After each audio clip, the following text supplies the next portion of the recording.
रात के ठीक 3:07 बजे मैं उस कमरे के बाहर खड़ा था और अंदर से घसीटने की अजीब आवाजें आ रही थीं। फिर अचानक अंदर से एक फुसफुसाहट गूंजी। मत आना, ये अब मेरी है।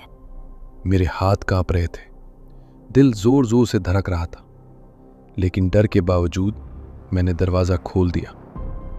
पर सच कहूं, यह सब उस रात से शुरू नहीं हुआ था।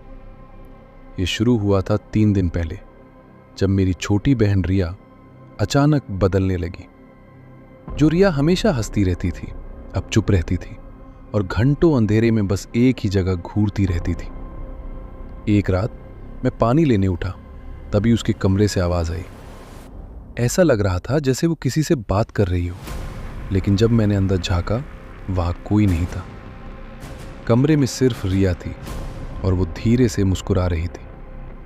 अगली रात आवाजें और तेज हो गई। इस बार साफ 2 आवाजें सुनाई दी। एक आवाज रिया की थी और दूसरी किसी अनजाने की, जो बहुत भारी और डरावनी थी। फिर एक फुसफुसाहट गूंजी। ये घर अब मेरा है। उस रात मैंने हिम्मत करके उसका दरवाजा खोला।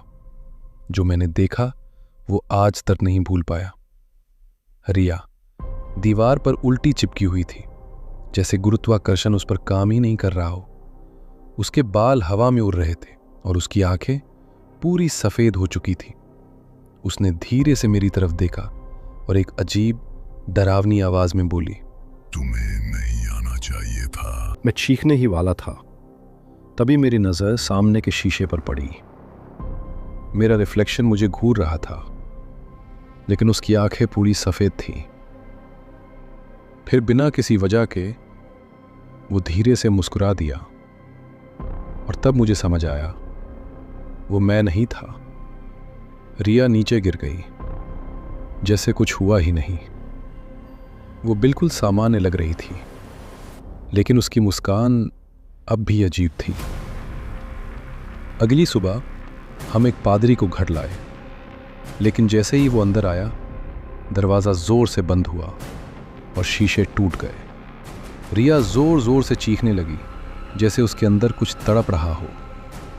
पादरी ने प्रार्थना शुरू की और कमरे का माहौल बदल गया। घर की हर चीज़ हिलने लगी, हवा तेज हो गई। रिया धीरे धीरे हवा में उठने लगी। उसकी आवाज़ पूरी तरह बदल चुकी थी। अब वो रिया नहीं थी। फिर एक जोर की चीख गूंजी और अचानक सब कुछ शांत हो गया। रिया बेहोश होकर जमीन पर गिर गई। हमें लगा सब खत्म हो गया, सब ठीक हो गया है, लेकिन असली डर अभी बाकी था। उसी रात फिर 3:07 बजे मेरे फोन की स्क्रीन अंधेरे में चमकी। मैंने धीरे से मैसेज देखा। उसमें सिर्फ इतना लिखा था, मैं अब भी यही हूं। अगर आपको ये वीडियो पसंद आई हो तो लाइक करें और चैनल को सब्सक्राइब करें। और याद रखिए, कभी कभी कहानियां खत्म नहीं होती, वो बस शुरू होती।